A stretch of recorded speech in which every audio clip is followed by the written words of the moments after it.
Hey guys, welcome back to my YouTube channel.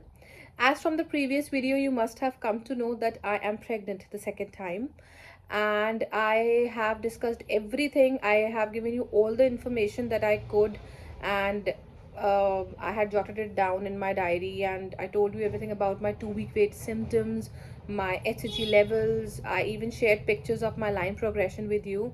In case if you haven't watched that video, मैं link दे दूंगी description box में, you can go and check that out.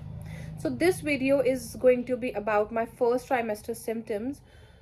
क्या क्या चीज़ें हुई मेरे साथ, क्या क्या कॉम्प्लिकेशंस आए, सिंस मैं खुद इन टॉपिक्स के बारे में बहुत रिसर्च करती थी, मुझे ज़्यादा नॉलेज नहीं मिली, ज़्यादा केसेस नहीं मिले ऐसे, तो मुझे ये था कि इस टॉपिक के बारे में वीडियो ज़रूर बनाना है. And there is a positive outcome also with this kind of problem. तो वो मुझे ज़्यादा नहीं देखने को मिलता था, क्योंकि कुछ ऐसे टर्म्स हैं जिन्हें सुन के हम बहुत ज़्यादा डर जाते हैं इनिशियली बिगनिंग में, कि ऐसा हो रहा है हमारे साथ, और स्टफ लाइक दैट. तो मैं आपके साथ वो सारी इन्फॉर्मेशन इस वीडियो के थ्रू शेयर करने वाली हूँ. कुछ सिम्टम्स आपने बिल्कुल ज़रूर महसूस किए होंगे अपनी प्रेगनेंसी में, कुछ यूनिक हो सकते हैं. सो विदाउट फर्दर अडू मैं स्टार्ट करती हूँ अपनी सिम्टम्स आपके साथ. तो पहला सिम्टम मैं जो शेयर करना चाहूँगी आपके साथ, जो मुझे लगता है कि बहुत लोगों में नहीं होता है. जनरली मैंने जितनी लेडीज से डिस्कस किया, they never complain about this kind of symptom. वो था क्रैम्पिंग. क्रैम्पिंग मुझे स्टार्टिंग में, the day I found out, उससे पहले ही स्टार्ट हो गई थी. वन साइडेड ज़्यादा थी मुझे क्रैम्पिंग. कभी कभी पीरियड लाइक क्रैम्पिंग भी होती थी मुझे. बट धीरे धीरे करके I guess by 7th week मेरी क्रैम्पिंग सबसाइड हो गई थी, कम होने लगी थी. आई वोंट से टोटली चली गई थी, बट कम होने लगी थी धीरे धीरे करके. So cramping was one of the symptoms. Next I would say मुझे ब्लोटिंग बहुत रही है इस बार. Unlike my previous pregnancy with इजना there was no bloating at all. इस बार इतनी ज़्यादा ब्लोटिंग थी दैट मैं अगर 2 months या फिर 3 months भी प्रेग्नेंट थी तो ऐसा लगता था that I am I am 5 months. I use to look like 5 महीने प्रेग्नेंट हूँ. और मुझे बहुत ज़्यादा हैवीनेस और प्रेशर फील होता था अपने बेली पे खुद से. So that was my second symptom. Third symptom जो मैंने इस बार चेंज नोटिस किया वो था मेरा पल्स रेट. पल्स रेट का मुझे कभी भी कोई इशू नहीं रहा है सच, बट इस प्रेगनेंसी में एंटर करते ही मैंने आई फाउंड आउट, खुद भी फील होना शुरू हो जाती है वो चीज़, that my pulse was always कुछ 95 से लेके 105 के बीच में रहती थी. And at the time when I used to have anxiety issues and stuff, तो बहुत ही ज़्यादा बढ़ जाया करती थी. So pulse rate was one of the things that I had noticed. I wouldn't go into details about all the symptoms because obviously वो title से आपको पता चल जाएगा कि हाँ यार ये चीज़ रही है और आपके साथ है, तो it's totally normal. Pulse rate का इशू मैंने बहुत बार डॉक्टर से डिस्कस किया. She said it is totally normal, have some water, lie down, rest, so it's totally normal. Then cravings for food, certain foods बहुत ज़्यादा रही है. मैंने अपनी सारी क्रेविंग्स, जब मुझे पता चला था हम प्रेग्नेंट और धीरे धीरे करके वो क्रेविंग्स वाला जोन आने लगा था, मैंने सारी पूरी की हैं, बहुत अच्छे से पूरी की हैं, बहुत ज़्यादा अच्छे से. ओके, एक चीज़ जो मेरे साथ बड़ी अनोखी रही है, वो थी an urge to drink cold water, to drink ice tea, Tang, ऐसा भी कुछ जो भी मैं पानी में मिला के पी सकती हूँ ठंडा ठंडा.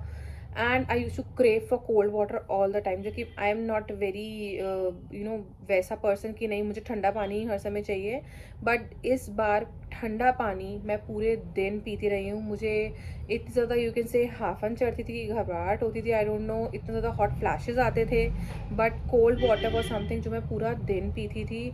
आई use to have 2 iced teas, 2 tangs sometimes in a day to relieve, अपने आप को वो चीज़ से रिलीफ देने के लिए जो मैं फील कर रही थी उस टाइम पे. सो फर्स्ट ट्राइमेस्टर में बहुत ज़्यादा रहा था मेरे साथ. So coming to the most important part of the video is the vaginal bleeding that I had suffered because of subchorionic haematoma. Subchorionic haematoma exactly क्या है ये तो बेहतर एक डॉक्टर ही बता सकते हैं. आपके डॉक्टर ने भी शायद आपके साथ डिस्कस किया हो, बट अगर आपको एक बहुत अच्छी नॉलेज लेनी है इस बारे में, किसी डॉक्टर का वीडियो आप यूट्यूब पे जाके देखिए. बहुत सारे एक्सेलेंट डॉक्टर्स ने इस बारे में डिस्कस कर रखा है. सिंपल लैंग्वेज में बोलूँ तो प्लेसेंटा और यूट्राइन वॉल के बीच में कुछ ब्लड का कलेक्शन होता है, और कभी कभी तो ये अल्ट्रासाउंड पे दिखाई देता है, लेडीज़ को पता भी नहीं होता, बट कभी कभी ये वजाइनल ब्लीडिंग के रूप में भी बाहर आ सकता है। So I was amongst those cases जिसमें ये वजाइनल ब्लीडिंग के थ्रू गश आउट हुआ। So I was around 8.5 weeks when in the middle of the night मुझे अपने पेल्विक एरिया में कुछ प्रेशर सा फील हुआ। I thought I had to use the washroom, इसलिए मुझे लग रहा है, but no, when I got up एक वो ब्लड, गश ऑफ ब्लड बिल्कुल निकला मेरे अंदर से इतना सारा, एंड मेरे कपड़े वपड़े सब गंदे हो गए थे। आई कुड नोटिस कि उसके साथ साथ मुझे एकदम से वीकनेस और चक्कर एकदम खड़े होकर लगने लगा। शायद ब्लड देख के मैं बहुत ज़्यादा घबरा गई थी। पहला थॉट जो दिमाग में आता है ऑब्वियसली वो यही आता है कि यार कुछ गड़बड़ है, बहुत बड़ी गड़बड़ हुई है जो ये ब्लीडिंग दिख रही है हमें, क्योंकि सब लोग यही डराते हैं कि ब्लीडिंग अगर है प्रेगनेंसी में वो नॉर्मल नहीं है चीज़। सबसे पहला साइन है कि आप यू हैव मिसकैरीड और there is something actually serious with you. तो मेरे भी दिमाग में वही थॉट्स लगातार चल रहे थे। Anyway, I changed my self and I could see कि मैंने 3 pads within half an hour fill कर दिए थे, इतनी ज़्यादा ब्लीडिंग थी। और मेरे केस में ब्लीडिंग के साथ साथ मुझे क्लॉटिंग भी हुई है। सो अगर आपको भी क्लॉटिंग हुई है तो आप डरिए मत, आप डॉक्टर से डिस्कस कीजिए। आधे घंटे के अंदर I was rushed to the hospital, क्योंकि वो ब्लीडिंग रोकना बहुत ज़रूरी था। So 8.5 weeks is quite a crucial time. First trimester में ब्लीडिंग होना, एक वो डर सा बहुत ज़्यादा बना रहता है, क्योंकि एक वो बहुत रिस्की टाइम जोन होता है फर्स्ट ट्राइमेस्टर का। First 12 weeks, 13 weeks, first 3 months। तो जब मेरे को वहाँ लेके जाया गया, सिस्टर्स ने डॉक्टर से बात की, डॉक्टर ने फ़ौरन सब कुछ इंजेक्शन और मेडिसिन जल्दी से प्रेस्क्राइब करके मुझे स्टार्ट किया मेरा वो सारा प्रोसीजर। एंड नेक्स्ट डे तक मेरी ब्लीडिंग कम हो गई थी, और थर्ड डे तक धीरे धीरे वो बंद हो गई थी। I was admitted to the hospital for 2 days। Progesterone levels मेरे गिर गए थे उस टाइम पे। मेरा progesterone in the beginning was around 29 point something, वो गिर के 17.96 पे आ गया था। Again I was scared to see कि इतना लेवल ड्रॉप हो गया है, बट अगेन डॉक्टर ने खूब इंजेक्शंस वगैरह दे के खूब असिस्ट किया अच्छे से। अब मेडिसिन वगैरह के साथ डॉक्टर बहुत एक्सपीरियंसड होते हैं, आप प्लीज़ उनकी बात सुना करो। जो भी टेस्ट वगैरह होते हैं सब आप टाइम से कराया करो, and take those medicine, take those injections, एक भी मिस नहीं करना चाहिए उस टाइम पे, क्योंकि बहुत डेलिकेट कंडीशन होती है। तो उन्होंने मेरे को 2 दिन एडमिट रखा। मेरी ब्लीडिंग काफ़ी कम हो गई थी, तभी उन्होंने मुझे घर भेजा। इनफैक्ट वो स्पॉटिंग पे आ गई थी, एंड बाय 4th-5th डे वो स्पॉटिंग भी ख़त्म हो गई थी। She advise me bed rest, बिल्कुल इनएक्टिव होने को बोल दिया था, कोई भी घर में काम वगैरह मना कर दिया था।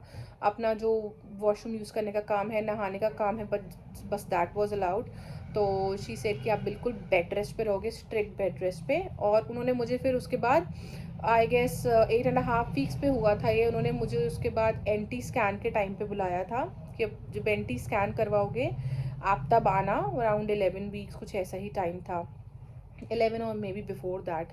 I will share the details with you अभी। तो अराउंड 20-21 डेज़ के बाद मैं जब एंटी स्कैन के लिए गई, मेरा एंटी स्कैन हुआ।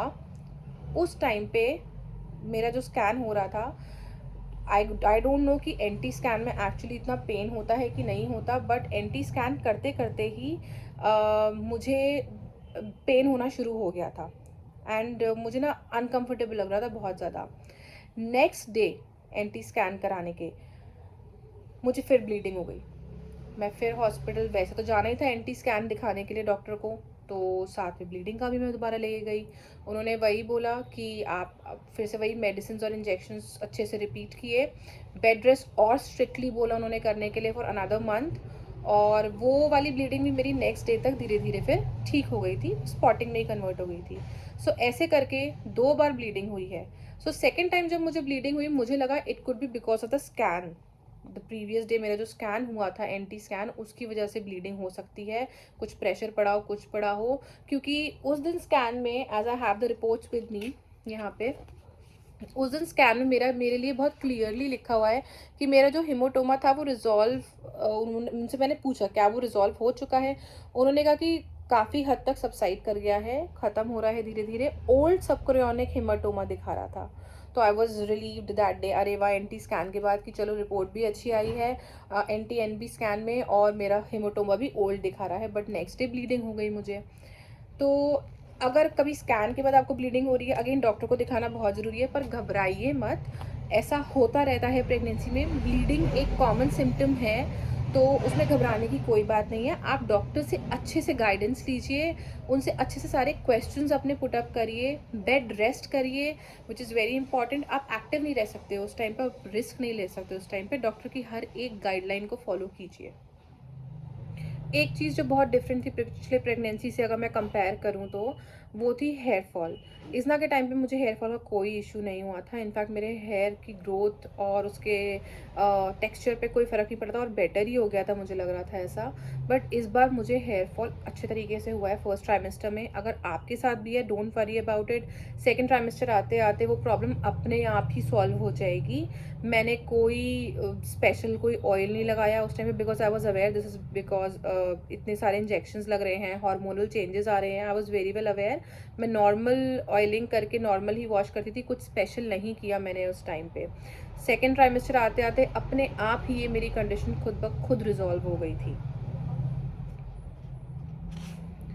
Next I would say shortness of breath.